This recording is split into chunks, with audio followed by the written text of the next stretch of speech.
bersama saya, Durratul Qoimah. Pertemuan kali ini saya akan menjelaskan materi tentang kalimat dan unsurnya, yang mencakup tentang pengertian kalimat dan unsurnya dan penggolongan kalimat bahasa Indonesia. Selamat menyaksikan. Pertama, pengertian kalimat. Kalimat adalah satuan bahasa terkecil yang dapat digunakan untuk menyampaikan ide atau gagasan. Dapat dikatakan sebagai satuan bahasa terkecil karena sesungguhnya di atas tataran kalimat itu masih terdapat satuan kebahasaan yang jauh lebih besar. Pakar berbeda menyatakan bahwa kalimat adalah satuan bahasa yang relatif, berdiri sendiri, mempunyai intonasi akhir, dan secara aktual dan potensial terdiri atas klausa. Secara umum, dapat disampaikan bahwa satuan-satuan bahasa lebih besar yang ada di atas tataran kalimat itu adalah paragraf dan wacana. Suatu pernyataan dapat dikatakan kalimat jika di dalam pernyataan itu sekurang-kurangnya terdapat predikat dan subjek, baik disertai objek, pelengkap, atau keterangan maupun tidak. Bergantung kepada tipe verba predikat kalimat tersebut.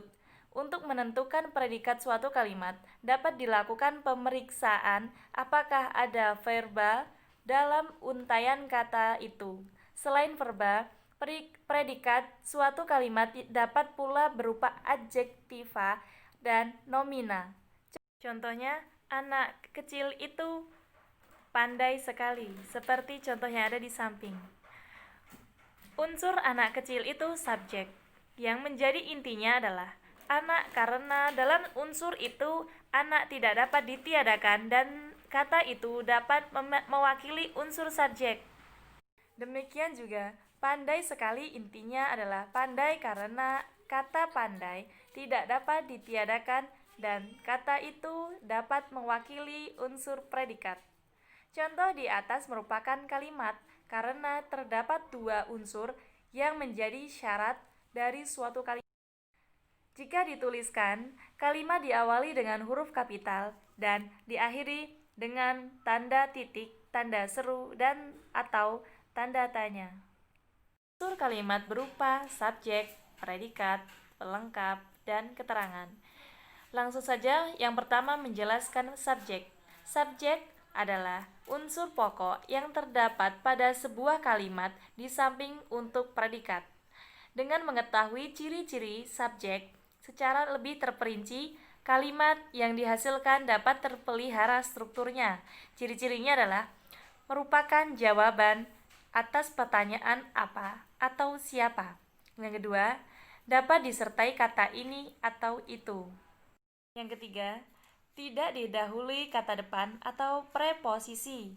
Yang keempat, berupa nomina atau frasa nominal. Yang kedua, predikat. Predikat adalah unsur kalimat yang memberikan atau memberitahukan apa, mengapa, bagaimana, atau berapa tentang subjek kalimat. Predikat memiliki ciri-ciri sebagai berikut. Yang pertama, merupakan jawaban atas pertanyaan apa, bagaimana, mengapa, atau berapa. Yang kedua, dapat didahului kata ialah, adalah, merupakan. Yang ketiga, dapat disertai kata pengingkaran, tidak, atau bukan. Yang keempat, dapat disertai kata-kata aspek atau modalitas. Yang kelima, dapat berupa kata atau kelompok kata kerja, kata atau kelompok kata, kata sifat, kata atau kelompok kata benda, kata atau kelompok kata bilangan. Yang ketiga, objek. Objek adalah unsur kalimat yang dikenai perbuatan atau menderita akibat perbuatan subjek. Objek memiliki ciri-ciri sebagai berikut. Yang pertama, langsung mengikuti predikat. Yang kedua, dapat menjadi subjek kalimat pasif. Yang ketiga, tidak didahului kata depan atau preposisi. Yang keempat, dapat didahului kata bahwa. Yang keempat, pelengkap. Pelengkap adalah unsur kalimat yang melengkapi predikat dan tidak dikenai perbuatan subjek.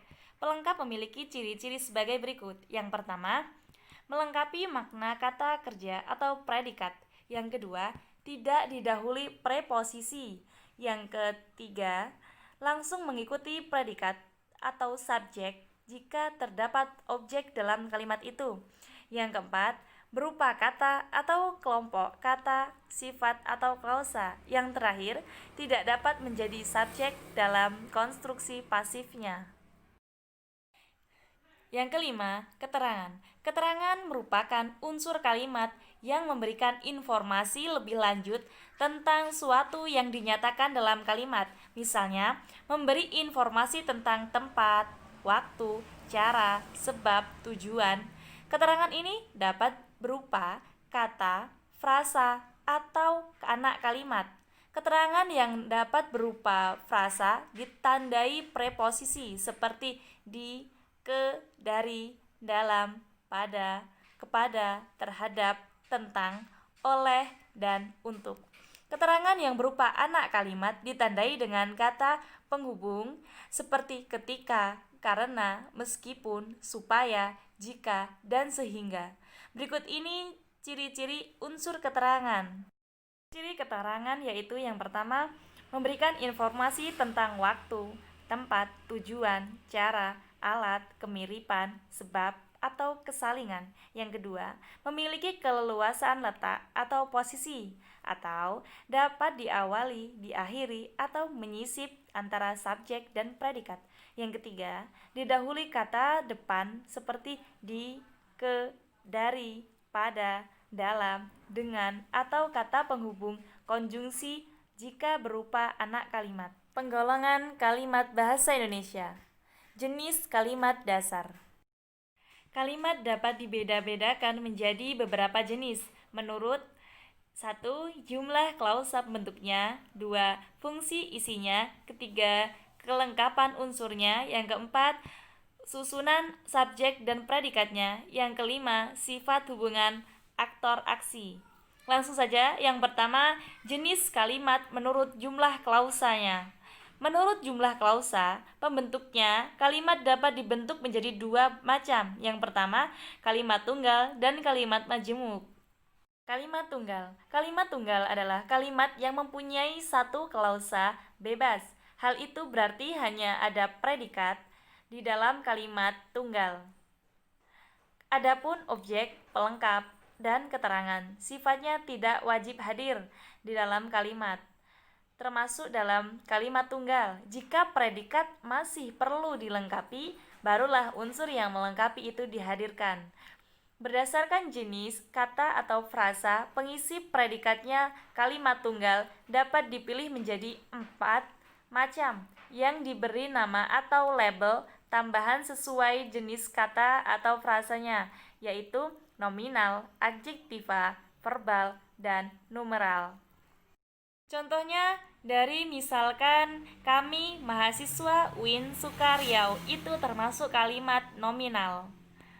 Ya, kalimat majemuk. Kalimat majemuk adalah kalimat yang merupakan gabungan dari dua atau lebih kalimat tunggal.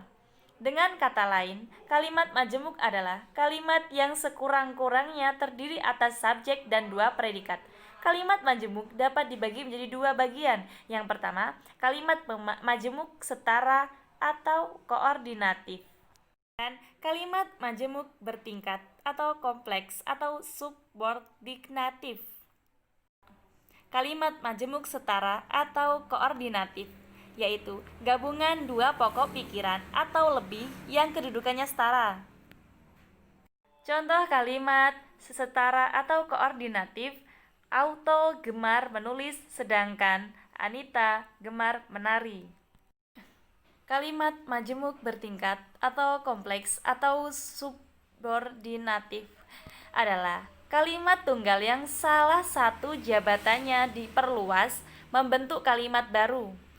Contohnya, ketika memberikan keterangan, saksi itu meneteskan air mata.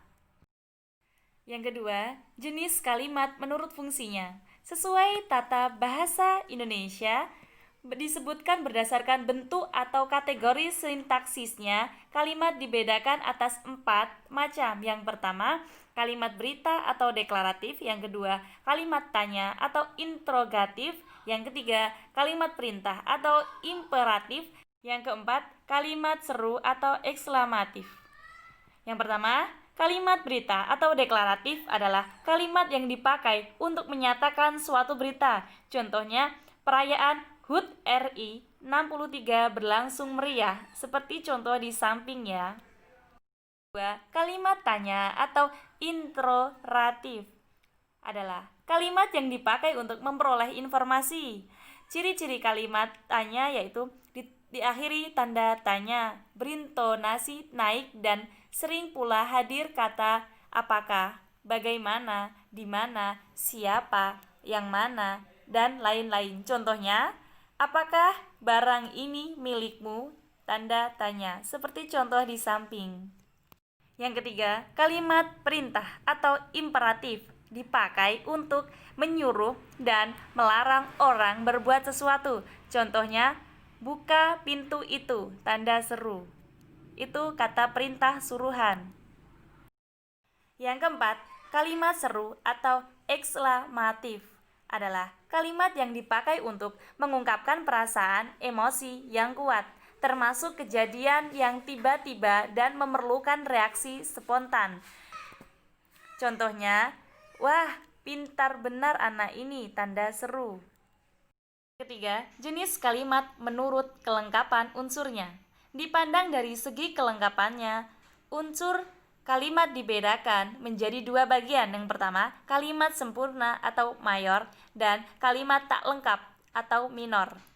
Pertama, kalimat sempurna atau mayor adalah kalimat yang dasarnya terdiri dari sebuah klausa bebas. Oleh karena itu, mendasari kalimat sempurna adalah suatu klausa bebas, maka kalimat sempurna ini cukup kalimat tunggal dan kalimat majemuk. Contohnya, ayah membaca koran. Keterangannya adalah dilihat dari kalimat tunggal.